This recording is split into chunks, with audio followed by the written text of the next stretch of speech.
नमस्ते। किसी मित्र ने एक सवाल किया कि जो वज्रयान है, जो तिब्बतन बुद्धिज़्म है, इसमें तंत्र कैसे आया और कि जो तारा हैं, जो तारा देवी वहाँ एक डीटी हैं, उनका क्या महत्व है। सवाल तो बहुत छोटा सा लग रहा, बहुत इनोसेंट सवाल है लेकिन इसका जवाब देना उतना ही मुश्किल है, क्योंकि बहुत सारी चीज़ें इसमें पता ही नहीं है क्या हुआ क्या नहीं हुआ। तो ये माना जाता है कि सिक्स्थ सेवन्थ 8th सेंचुरी में इसका विकास हुआ, ख़ास तौर पे कश्मीर में। तो ये कहा जाता है कि 7th सेंचुरी में, 7वीं शताब्दी में, जब अभी गुप्त वंश था, मतलब गुप्ता डायनेस्टी अभी थी। वैसे वहाँ मतलब कुछ जगह से वो हार गए थे, फिर भी कुछ जगह वो थे बाद में भी। तो कि वो शिव को बहुत मानते थे और उस समय काफ़ी सारे शैव वहाँ थे। और इसमें की जो शैविज़म है या जो शैव परंपरा है, इसमें तंत्र मंत्र यंत्र बहुत है। अभी भी आप देखेंगे तो कई जगह, कुछ मंदिरों में आप जाएंगे तो वहाँ कोई मूर्ति नहीं होती है, वहाँ एक यंत्र होता है। वो कहते हैं कि यहाँ है क्या, वो बोले यंत्र है यहाँ। तो राजा शैविज़म को एक तरीके से उनका पैट्रनेज मतलब शैविज़म की तरफ था, तो बुद्धिज़्म शायद थोड़ा सा पीछे रह गया होगा, ऐसा माना जा सकता है। तो फिर उन्होंने सोचा, जो बुद्धिस्ट थे, कि यार हम इसको भी अपने इसमें ले लेते हैं। अब ये खैर एक दिन का तो काम ये है नहीं, ये तो धीरे धीरे होता है। किसी ने ऐसा कुछ शुरू किया होगा, तो उन्होंने तंत्र को अपने यहाँ लाना शुरू कर दिया, तंत्र को, मंत्र को, यंत्र को। अच्छा, जब तंत्र कहते हैं ना, तो बहुत सारे लोग समझते हैं, ख़ास तौर पे जो वेस्टर्न मीडिया जिस तरीके से बात करता है, या वेस्टर्न मीडिया भी नहीं कहना चाहिए, जो वेस्टर्न राइटर्स ने काफ़ी ऐसी एक छवि बनाई कि तंत्र का मतलब है कि सेक्सुअल प्रैक्टिसेस। तंत्र का मतलब सिर्फ सेक्सुअल प्रैक्टिस नहीं है, वो उसका एक हिस्सा है। उसमें बहुत चीज़ें हैं। मतलब आप शमशान साधना के लिए जाते हैं, वो भी तंत्र में आ जाएगा। आप कुछ मैजिक करते हैं, वो भी तंत्र में आ जाएगा। मतलब स्पिरिचुअल मैजिक कह सकते हैं, या कुछ सिद्धि पाने के लिए कुछ कर रहे हैं, कुछ ऑकल्ट, कुछ इस तरह का, वो सारे तंत्र में आ जाएंगे। तो बहुत वाइड है। तो 7th 8th सेंचुरी में ये काफ़ी आने लग गया। फिर जब पद्म संभव गए तिब्बत में, तो जब पद्म संभव गए तो तब तक काफ़ी कुछ ये मिल चुका था। एक तरीके से ये कहना चाहिए कि बुद्धिज़्म और शैविज़्म काफ़ी मिल गया था। अब अगर थेरावादा के पर्सपेक्टिव से देखें तो ये भी कह सकते हैं कि बुद्धिज़्म काफ़ी जो है अपना ओरिजिनल जो बुद्धिज़्म था उससे काफ़ी दूर चला गया था। अभी भी अगर आप वज्रयाना को देखें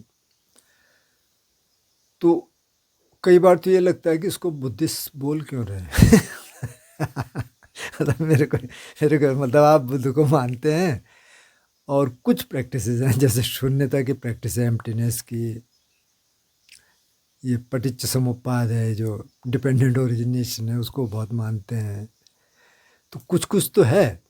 ये बोधिचित्त, कहीं ना कहीं बुद्ध ने कहा कि भाई चित्त एकदम निर्मल है, लेकिन उसके पास विकार हैं, तो उन्होंने उस कंसेप्ट को काफ़ी मैग्नीफाई कर दिया। तो उस हिसाब से कह सकते हैं कि ये बुद्धिस्ट हैं और बुद्ध को मानते हैं।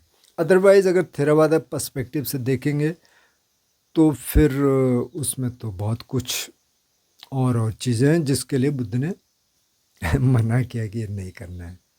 खैर, तो पद्म संभव की कहानी ये बताते हैं कि तिब्बत के जो किंग थे, जो राजा थे, वो बुद्धिज़्म सीखना चाहते थे। मतलब कि वो चाह रहे थे कि मैं बुद्धिज़्म को समझूं, सीखूं, प्रैक्टिस करूं। लेकिन कि कुछ ऐसे डेटीज़ थे, कुछ ऐसे देवी देवता थे जो उनका रिलीजन था, वहाँ के रहे होंगे, अभी भी लोग मानते हैं। तो ये तो काफ़ी पुरानी बात है, 8th सेंचुरी 9th सेंचुरी। तो कि पद्म संभव को बुलाया गया, पद्म संभव वहाँ गए, उन्होंने कहा भाई ऐसे ऐसे हो रहा है, ये मेरे को कुछ ऐसी बाहरी शक्तियाँ ये तो परमिशन नहीं दे रहे। उन्होंने कहा हो जाएगा ठीक। तो कि उनके पास सिद्धियाँ थी, तो उन्होंने उन सिद्धियों के बल पे उनको शांत कर दिया और राजा बड़ा खुश हुआ। तो फिर वहाँ बुद्धिज़्म आ गया, ये वाला बुद्धिज़्म, तांत्रिक बुद्धिज़्म। तो आया कहाँ से? आया एक जो कश्मीर में जो शैविज़्म था, उसके मिक्सचर से ये बुद्धिज़्म में आ गया। तिब्बत में जाके ये बहुत फल फूल गया। अब क्योंकि तिब्बत की ज्योग्राफी भी ऐसी है, मतलब अब तो चलो चाइना ने ऑक्यूपाई कर लिया, लेकिन तब मतलब बहुत कम लोग जानते थे ना तिब्बत को। तिब्बत का व्यापार कहाँ से था? एक तो उत्तराखंड में कुछ जगह वो नमक लेके आते थे, क्योंकि वहाँ सॉल्ट के पहाड़ हैं तो पहाड़ से खुदाई हो गई, जैसे रॉक सॉल्ट है, सेंधा नमक जैसे सिंध से आता है, वैसे ही वहाँ भी है। तो वो उत्तराखंड में नमक लेके आते थे, यहाँ से अनाज लेके जाते थे, क्योंकि वहाँ अनाज ज़्यादा कुछ होता नहीं जौ के अलावा। ऐसे फिर भूटान में आते थे। अब कहाँ तो उत्तराखंड रह गया पश्चिम में, और कहाँ भूटान है पूरब में, वहाँ भी आते थे, क्योंकि ये लंबा है तो उनका बॉर्डर लगता है। और यहाँ तो जो भोटिया या तोलचा या मारचा, जो जिनको कहते हैं, जो ट्राइब्स हैं, ये ओरिजिनली तिब्बत के थे। फिर वो यहाँ बस गए। तो जब 47 में आज़ाद हुआ भारत, तो उस समय फिर देखा गया कौन इस स्थिति में है कि जिसको ट्राइब घोषित किया जा सकता है, या उससे बाद में हुआ होगा शायद 50 के बाद, तो ये इनको ट्राइबल वो मिल गया स्टेटस। थे ये सब ओरिजिनली तिब्बत के। तो ये सब तो चलता था, तो कश्मीर में भी चलता होगा तो लोग आते जाते थे। महायान ऑलरेडी था चाइना में, महायान तो काफ़ी पहले चला गया था, मतलब 7th सेंचुरी में तो वेनसांग भी इधर आ गए थे, सारी किताबें किताबें लेके चले गए थे। जो पाली कैनन है बेसिकली, जो श्रीलंका का, उसी का एक चाइनीज़ कैनन है।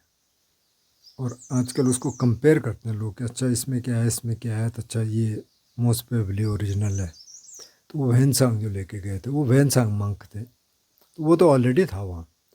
लेकिन फिर ये वज्रयान गया, तो इसमें तो सारा शैविज़्म मिला हुआ था, सारा तंत्र था, मंत्र था, यंत्र था, जो जो यहाँ होता था। अब मज़े की बात यह कि यहाँ से तो लगभग गायब हो गया। अब यहाँ तो ऐसा कुछ है नहीं, मतलब यहाँ तो बहुत माइल्ड है ना। ठीक है, अभी भी पूजा करते हैं देवी देवताओं की, अभी व्रत वगैरह करते हैं, लेकिन वैसे जो हार्ड कोर प्रैक्टिसेस हैं वो तो यहाँ ही नहीं, ख़त्म हो गई।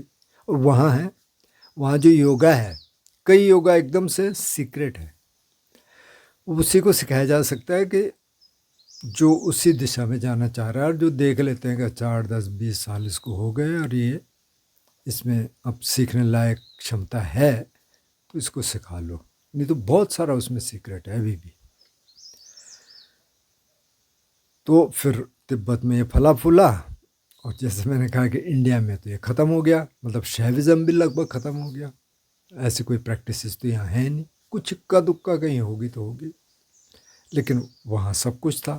अब पता नहीं चाइनीज़ ऑक्यूपेशन के बाद है कि नहीं है, लेकिन वो वहाँ से जो निकले तो फिर वो अपनी प्रैक्टिसेस को लेके निकले। तो फिर वज्रयान में और बहुत कुछ है। जैसे आपने तारा देवी के बारे में पूछा, तो तारा को मानते हैं कि भाई इनलाइटन बीइंग है, एक तरह की बुद्धा है, और आप इसकी आराधना करेंगे, पूजा करेंगे, तो ये आपको मदद करेगी, फल देगी। जैसे हिंदुज़म में माना जाता है, कोई शिव की पूजा करता है, कोई हनुमान की, कोई किसी और की, किसी और की, ऐसे वो तारा को मानते हैं।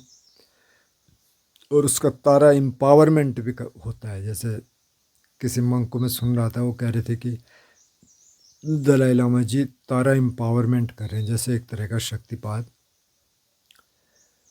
और कि वो ब्लेस करते हैं सबको, कुछ सेरेमनी होती है, तो वो भी चलता है। अब उसमें बुद्ध के अलावा और बुद्ध हैं, जैसे अवलोकितेश्वर है तो वो महायाना में भी है और वज्रयाना में भी है, मंजूश्री है, और भी बहुत सारे हैं जिनको वो बुद्ध मानते हैं, अलग अलग फील्ड के। कोई मेडिसिन बुद्ध है, कोई कुछ और है, कोई कुछ और है। तो तारा भी उसमें बहुत एक इम्पोर्टेंट फिगर है, और लगभग सारे वज्रयानी उसको मानते हैं। तो इसमें बहुत सारी प्रैक्टिसेस थी। फिर जो तंत्र में जो और प्रैक्टिसेस के अलावा सेक्सुअल प्रैक्टिसेस भी थी, और कुछ कुछ मतलब इसमें कई स्कूल है ना, मतलब मेन तो इसमें 4 स्कूल है।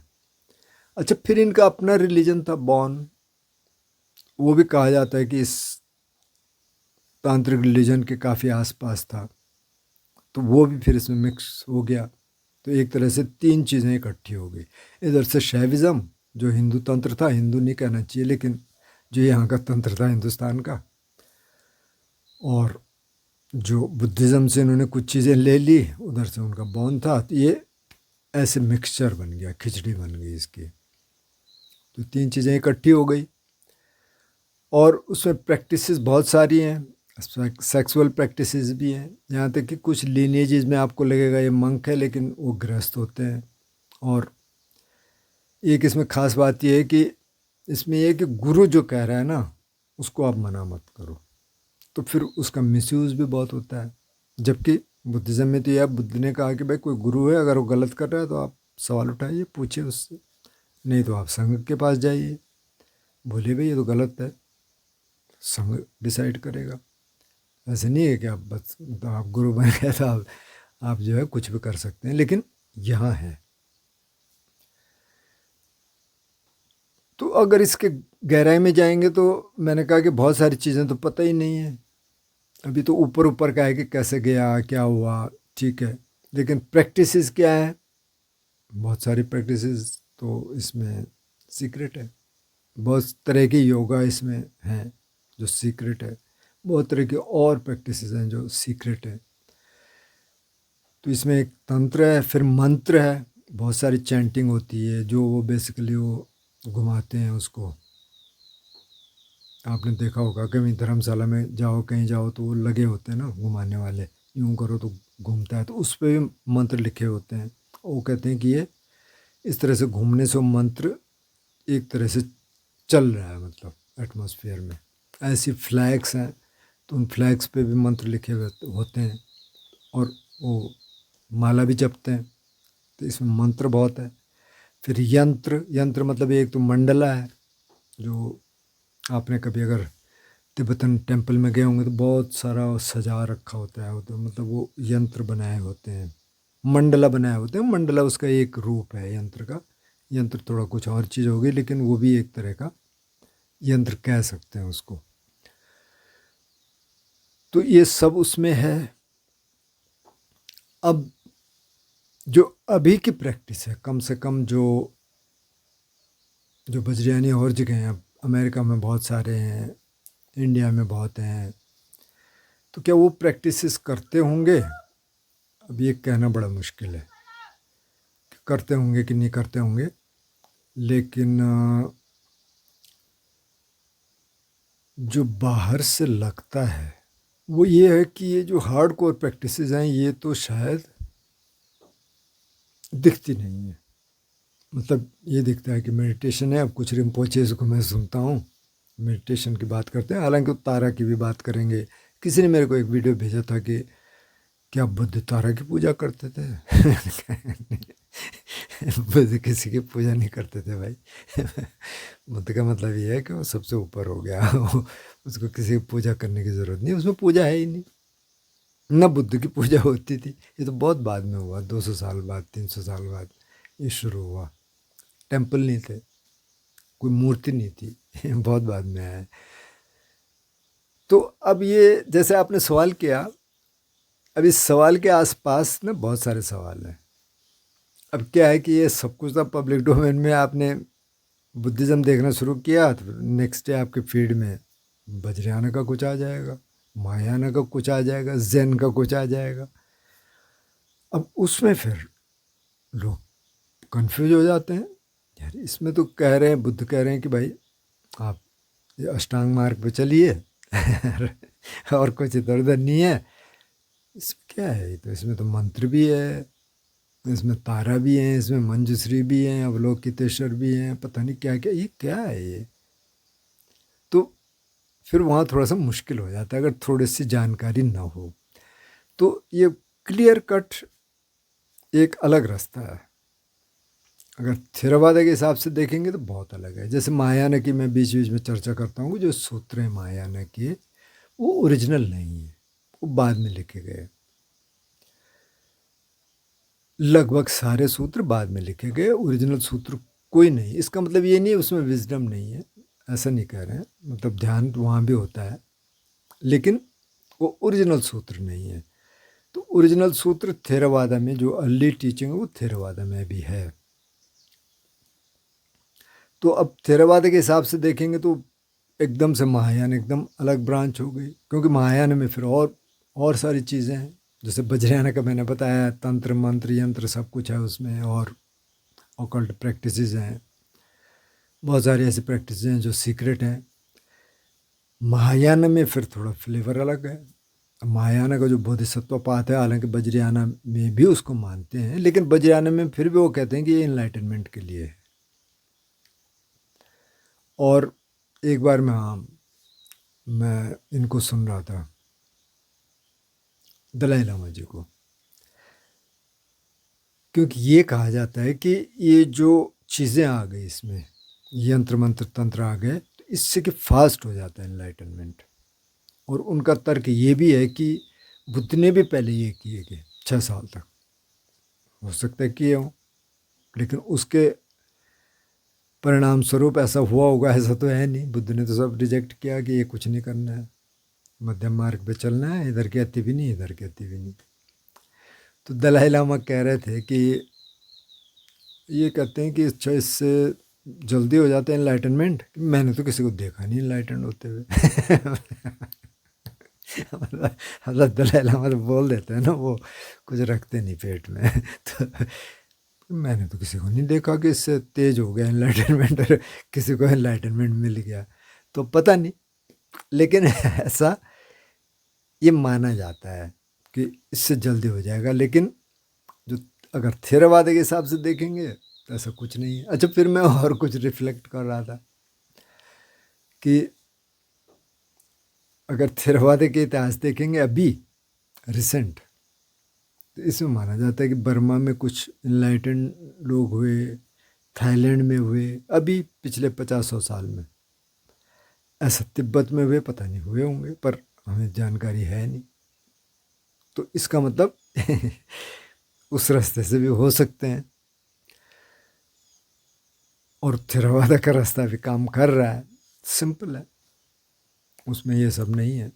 अब महायान में भी बहुत सारी चीज़ें हैं, मतलब बुद्ध को बिल्कुल ऐसे बता दिया गया कि अब ये तो कई वर्ल्ड सिस्टम में जा सकते हैं, वहाँ से बिल्कुल देख के ही ऐसे चेंज कर सकते हैं। सुपर बुद्ध बता दिया गया। कुछ कुछ ब्रांचेज में ऐसा है कि बुद्ध यहाँ आए ही नहीं, उन्होंने तो निमित्त को भेजा, वो वहीं थे अपना ऊपर तुषित देवलोक में बैठे हुए, या उन्होंने निमित्त को भेजा, वो पैदा हुआ, सब कुछ हुआ जो जो आपके कहानी में है, फिर मर गए, कुछ भी नहीं हुआ, वो तो ऊपर बैठे थे, अभी भी बैठे। तो मतलब बहुत सारी स्टोरीज हैं, तो इसलिए कंफ्यूज होना कई बार लाजमी है। तो अच्छा ये कि वो देख लें धीरे धीरे। तो अब थेरवादा सूत्रों के हिसाब से चल रहे हैं, वो चलिए, मतलब आप ध्यान करिए कुल मिला के बात ये है कि आप ध्यान के रास्ते पे चलते रहिए, ध्यान करते रहिए। जानना ज़रूरी है ये भी, थोड़ा बहुत कि इधर क्या है इधर क्या, बहुत गहराई में जाने की ज़रूरत है नहीं कि वज्रयान में क्या महायान में क्या है। तो आप ध्यान में आप गहरे उतरिए, तो ध्यान के एंगल से जो जो आपको मदद करता है वहाँ ठीक है। तो अब इसमें तो मतलब कहने के लिए बहुत कुछ है, लेकिन मुझे इतना पता भी नहीं है, और इतना किसी को भी नहीं पता है जो अगर बाहर का कहेगा। जो वहाँ का भी कहेगा तो वो भी नहीं कह सकता वो सारी चीज़ें। लेकिन कुल मिला के मोटा मोटा ये है कि ऐसे इसमें तंत्र गया शैविज़म से, और फिर वो मिक्सचर हो गया, बौन भी उसमें आ गया, बुद्धिज़्म भी उसमें आ गया, और शैविज़म भी उसमें आ गया। तो ये इसकी कहानी है। लेकिन अभी की स्थिति में अगर आप देखें, जहाँ भी हिंदुस्तान में और जगह है, यूरोप में है, अमेरिका में है, तो वहाँ ऐसा लगता नहीं है कि ये और प्रैक्टिसेस बहुत ज़्यादा होंगी। थोड़ा बहुत हो सकता होंगी, लेकिन बाहर से देखने में लगता है कि ये रास्ता वही है। अभी जो रिम्पोचेस को मैं सुनता हूँ वो भी यही कहते हैं कि ध्यान करना है, ध्यान का ये रास्ता है। तो मुझे लगता है कि ध्यान करना सबसे सेफ है, और उससे फिर अपने बारे में चीज़ें समझ आएंगी। बाकी समझने के लिए ठीक है, ये समझना भी ज़रूरी है। और इतना ही मैं सोचता हूँ कि कहना ठीक रहेगा। नमस्ते।